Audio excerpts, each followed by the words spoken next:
เ นี้ก็คือเจ้าภาพเจ้าศรัทธา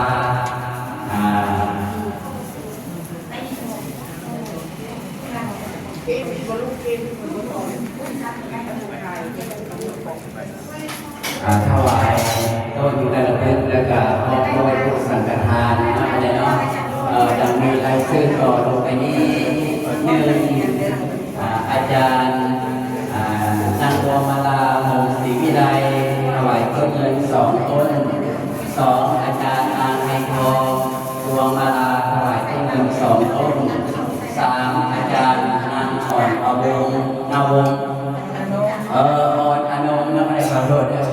เพราะว่าตามมาจากลายในนางอ่อนอนงธรรมณีถวายต้นเงิน1 ต้น4อาจารย์นางมณีวันลาพิเศษถวายต้นเงิน1 ต้น5อาจารย์นางเอนี่พุทธศรีวงศ์ถวายต้นเงิน1 ต้น6อาจารย์นางศรีดาแสงทิมณีถวายต้นเงิน1 ต้น7อาจารย์นางแสงดีมณีวงศ์ถวายต้นเงิน1 ต้น8อาจารย์นางคำแพงศรีทองพันธ์ถวายต้นเงิน1 ต้น9อาจารย์นางอนุสรณ์ถวายต้นเงิน1 ต้น10อาจารย์สันติกรแสงมณีวงศ์ถวายต้นเงิน1 ต้น11อาจารย์นางโกมลีสุทักษิณถวายต้นเงิน1 ต้น12อาจารย์นางดวงตามณีวงศ์ถวายต้นเงิน1 ต้น13อาจารย์นางรัตวรรณวงดวงศรีถวายต้นเงิน1 ต้น14อาจารย์บัวกำเงินมรวิทยาถวายต้นเงิน1 ต้น15อาจารย์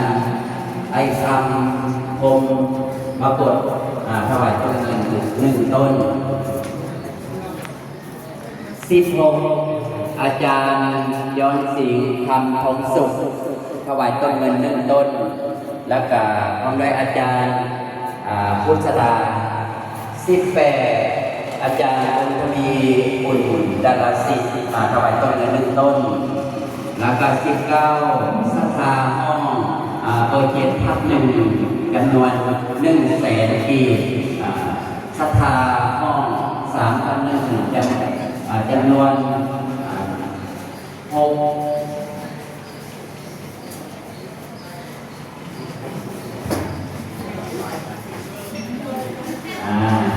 แล้วก็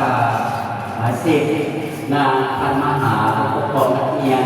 ต้นเงิน1 ต้นกับพร้อมด้วยนักเรียนเป็นชั้นม.ถึงชั้นม.1ทุกคนนะมาเลยเนาะขอร่วมอนุโมทนาสาธุการมาเลยเนาะแล้วพวกคณะทั้งหลายของที่ถึงดวงวิญญาณครูอาจารย์ที่ร่วมรับไป